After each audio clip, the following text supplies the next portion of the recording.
তোমরা দেখতে পাচ্ছ আমি হেঁটে হেঁটে কোথায় যাচ্ছি বলো তো? আমি যাচ্ছি আমার দাদুর মাছের ঘেরিতে, দেখতেই পাচ্ছ।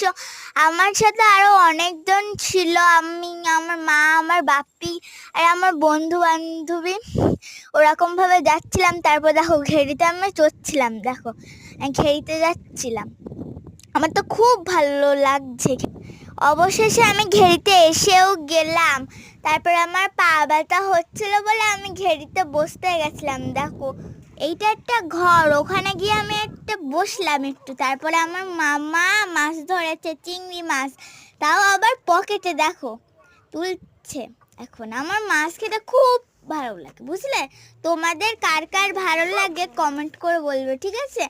দেখো এই ঘেরির থেকে মাছটা ধরলো, এই দেখো দুটো চিংড়ি মাছ। দেখো আমার খুব ভালো লাগে চিংড়ি মাছ খেতে, আর ব্যাগে তো অনেকটাই চিংড়ি মাছ আছে, তোমরা দেখলেই।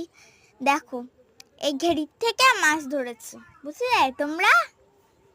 মামার বাড়ি যাবো আর চিংড়ি মাছ আনবো না, সেইটা কখনো হয়? আর ওই দেখো আমি সাইকেল চালাতে পারি না, তাও আমি সাইকেল চালাচ্ছি, তা পা হচ্ছেই না, সাইকেল চালাতে পারি না। কার কার সাইকেল চালাতে ভালো লাগে না কমেন্ট করে বলবে।